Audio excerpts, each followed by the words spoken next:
धनक पे आज हमारे साथ मौजूद हैं उमाइमा मलिक।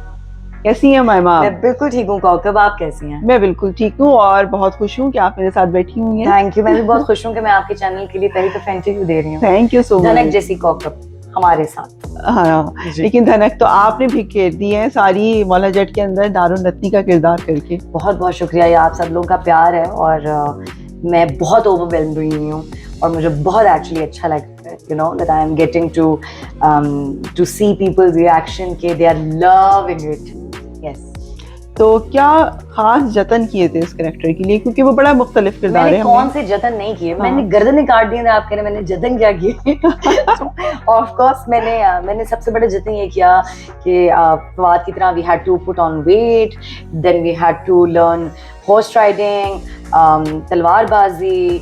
हमारी एक्शन टीम आई हुई थी स्पेशली, जिसने गेम्स ऑफ थ्रोन के की एक्शन टीम जो थी वो जर्मन आके उनको यहाँ पर रहना और उन हालात में जब बॉम्ब ब्लास्ट भी हो रहे थे, कितना कुछ।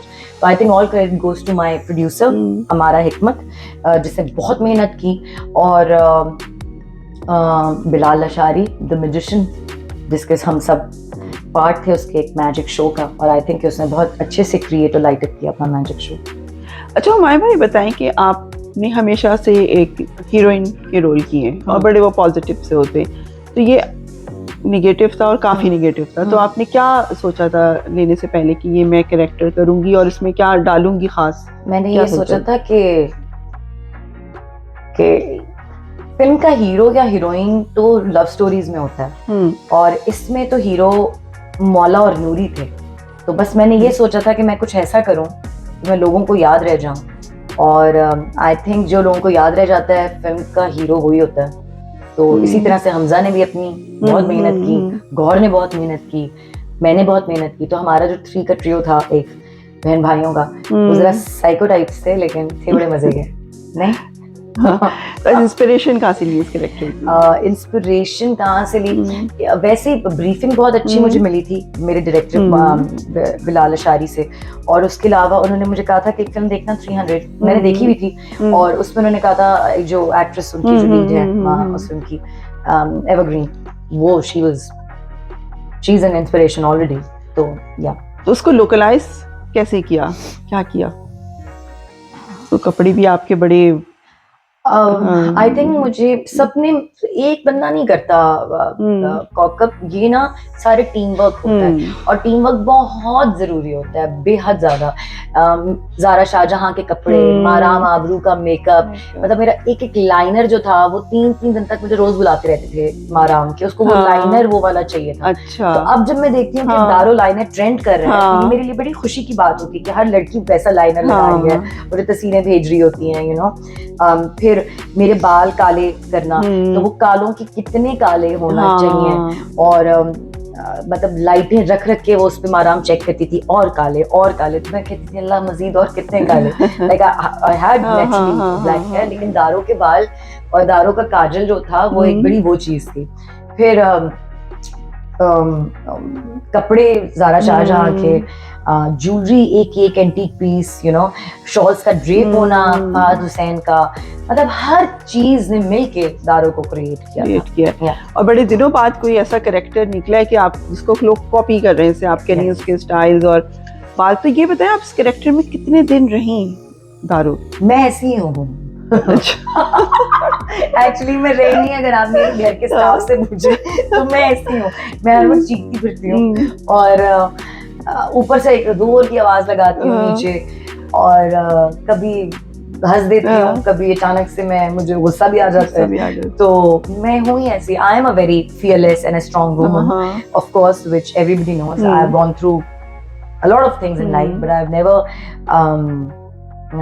never kept my journey in a way कि जहाँ पर मैं एक बेचारी या मजलूम औरत लगूं, और अल्लाह की हिम्मत, अल्लाह ने हिम्मत दी है, बाकी तो उस परवरदिगार की चाह के बिना तो कुछ नहीं हो सकता।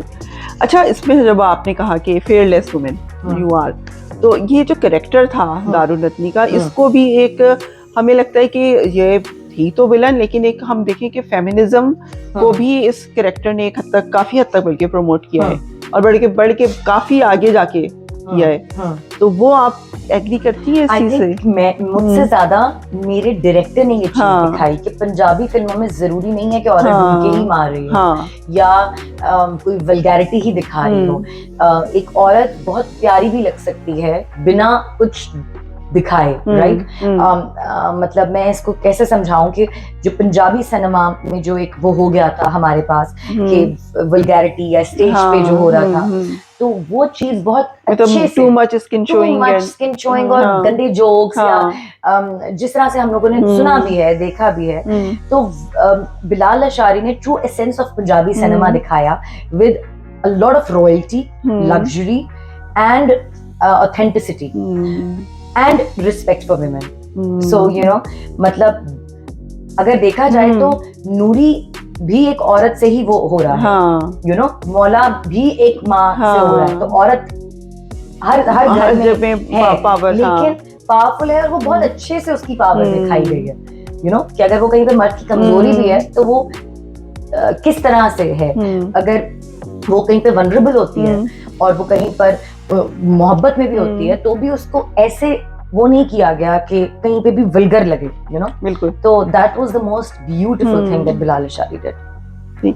अच्छा, सबसे मुश्किल क्या लगा करना इसमें? कोई सीन, कोई काम जो बड़ा मुश्किल लगा हो कि ये मुश्किल तो नहीं मुझे लगा कुछ अभी तक। एक्चुअली मुझे मैं ऐसी एक्टर हूँ नहीं जो मुश्किल है, मुझे जो चीज मुश्किल लग रही होती है मुझे उसमें मजा आता है ज्यादा और मैं फंस जाती हूँ। रीटेक अल्हम्दुलिल्लाह मैं देती नहीं हूँ, अल्हम्दुलिल्लाह अल्हम्दुलिल्लाह अल्हम्दुलिल्लाह, अल्लाह बड़े बोल से बचाए।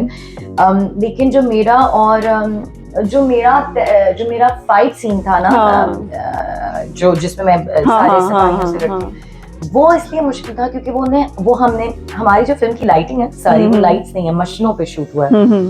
तो आप सोचें कि असल में हम लोग एक तहखाने में थे लाहौर फोर्ट के, और वो पता नहीं कितने सालों बाद खुला था, तो पहले ही अंदर बहुत ज्यादा मिट्टी थी और फिर मुझे फाइट करनी थी और मेरे साथ कोई 7-8 मर्द थे सिर्फ, और मैं एक अकेली औरत थी और मैं अजीब हो गई थी थोड़ी सी। और फिर मशनों और कोयलों की, और सर्दियां बहुत थी तो कोयले भी हमारे जल रहे थे सर्दी के लिए, तो वो जो कालक अंदर जा रही होती थी ना सारी, मतलब आई हैव साइनस प्रॉब्लम, तो मैं सांस जब भी लेती थी तो I could not breathe there, और मुझे फाइट सही करनी थी, यू नो, बिकॉज वो उसका एक बहुत इंपॉर्टेंट सीन है। बिल्कुल। तो कभी वो लड़के आगे से अलग कर देते थे, कभी मैं थक जाती थी, तो वो एक ही रात में, लेकिन हमने कर लिया था माशाल्लाह। बट चैलेंजिंग इसलिए था क्योंकि अगले दिन पता चला कि जिस्म में बहुत दर्द है, नील पड़ चुके हैं, एंड यू नो मायमा आप एक्शन कर आई हैं, और हम लोग जब आके खांसते थे या नोज ब्लो करते थे तो इतनी कालक निकलती थी, ढेर सारी, लिटरली। तो मेहनत, यू नो, काम ऐसे जम के किया है। हाँ, जम के किया, चलिए माशाल्लाह। अच्छा, अब ये बताएं कि अब ये मौला जट तो हो गई, ठीक है ना, और लेकिन हमें लगता है हुमायमा को हम ना ये इस तरह के रोल्स, और हुमायमा के तो सारे रोल्स ज़ाहिर मुद्दे के होते हैं, तो कम क्यों हम देखते हैं आपको इतना लंबी लंबी ब्रेक आप ले? मुझे लगता है कि मुझे जब कुछ चीज अच्छी लगती है तो मैं करती हूँ। दो आर्टिस्ट के टाइप्स होते हैं, एक रेगुलर आर्टिस्ट होते हैं जो हर रोज आपको देख रहे होते हैं, एक होते हैं जो जरा पागल होते हैं, मेरा उनको इसका वेट करते हैं कि कोई ऐसी चीज आए। तो अब मैंने जिंदो किया है एक प्रोजेक्ट अंजुम शहजाद के साथ, वो भी कमाल है, और मैं जो भी काम करती हूँ बहुत मेहनत से करती हूँ। हम लोगों ने खेरियाँ जाके और सब थर जाकर और मतलब सराव में हमने मट्टी में और शूट की, और उसमें मैंने रांगड़ी बोली, एक और जुबान है, तो वो मुझे बड़ा मजा आया बोलने का, थारे मारे। तो वो बहुत रेशमा जी वाली, जी, वो बहुत ही अलग किस्म की, यू नो, जुबान है, और वो मुझे बहुत अच्छा लगा बोलना, बहुत अच्छा लगा। तो अब आप मुझे तो कब देखेंगे और कहाँ देखेंगे? बहुत जल्दी इंशाल्लाह ताला, बहुत जल्दी देखेंगे और बहुत बिग बैंग से आएंगे इंशाल्लाह। ठीक। अच्छा, अब ये बताएं कि आपने जो है वो आपने कहा कि आप जो है वो कम देखती है, तो क्या देखती हैं एक्चुअली, क्या देखती हैं उस कैरेक्टर में, क्या चीज़ आपको लगती है कि आप साइन कर देती? मतलब मेरा दिल नहीं चाहता कि मैं कोई ऐसा रोल करूं जो डाइनिंग टेबल पे बैठ के सास की बातें सुन रही हो या बहू की बातें सुन रही हो, मतलब बहू तो मेरी कौन बनेगा, सॉरी अजीब था लेकिन मतलब या मतलब रो रही हो, धो रही हो, या पिट रही हो, या पिटवा रही हो, या कोई चाल चला रही हो, जो आजकल के हमारे ड्रामा में हो रहा है, you know, there should be, I want everybody, whenever they come to cinema or watch Humayma, even on their internet or their cable, they should take Humayma in their minds to sleep or to home, you know, they should never leave Humayma on screen. उनके जहनों में वो चलनी चाहिए. जो भी ज़ैनब को देख के गया होगा बोल में, उन्होंने रात भर सोचा होगा कि हाय बेचारी को फांसी क्यों हो गई, you know. तो इसी तरह से जब आपने दारो को देखा होगा तो आपने उसके बारे में सोचा होगा कि यार दारो एक, you know, दारो ने ये किया था. तो मैं ये चाहती हूँ कि स्क्रिप्ट के अंदर ऐसा कुछ हो. अच्छा, अभी आपने बात की वही सास बहू वाले ड्रामे या पिटती हुई या रोती हुई औरत, तो ये चीजें आपको लगता है कि सही होनी चाहिए ड्रामों में, या जो देखना चाह रहा है वो देखता रहे, या हमें इन जनरल? बहुत सारी ये बिल्कुल सही है एक बात, लेकिन बहुत जगहों पर ऐसा कुछ होता, मतलब हम फजूल में बहुत सारी चीजों को अपने स्क्रिप्ट में मैनिपुलेट भी कर रहे होते हैं, जो चीज हमारी सोसाइटी भी अब सीख रही है. तो आई थिंक औरत इतनी कमजोर बिल्कुल भी नहीं है, और औरत को अपने हक और हकायक का पता है. हक हकायक का गलत बोलूंगी मैं तो आप अपने हकूक का पता है. तो जी, तो इस वजह से ड्रामे भी ऐसे बनने चाहिए. जी, आखिर में ये बताएं कि फिल्म, टेलीविजन या कुछ और वेब सीरीज भी आ रही है, तो एनी तुम्हें पता है इस बात का जवाब को, क्यों पूछ रही हो? लोगों लेकिन अब नहीं, फिर मुझे बड़े स्क्रीन से मोहब्बत है, इश्क है, बहुत ज्यादा इश्क है. और लेकिन अब एलेक्सा आ गए, रेड कैमरास आ गए, पता नहीं क्या क्या. तो अब तो माशाल्लाह हमारी सीरीज भी जो हैं, अगर वेब सीरीज हो तो भी, टेलीविजन हो तो भी, लेकिन बस अगर आप मेरी प्रेफरेंस पूछेंगे तो cinema any day, any language, any cinema. आखिर में कोई पैगाम बस अपने फैंस के लिए? सोच समझ के लिखा करें, क्योंकि आप एक स्क्रीन के पीछे बैठकर किसी की पूरी जिंदगी के बारे में कुछ भी लिख देते हैं. तो ये उन लोगों के लिए जो मेरे फैंस हैं भी और नहीं भी, और जो हैं उनके लिए थैंक यू. मैं जो कुछ हूँ आज आप लोगों की दुआओं की वजह से हूँ, आप लोगों की मोहब्बत की वजह से हूँ. मुझे जितना प्यार मिला है मैं उसके लिए बहुत शुक्रगुजार हूँ, अपने रब का और आप लोगों का. अवाम है तो हम हैं. Thank you. Thank you. Thank you Humaima. Thank you.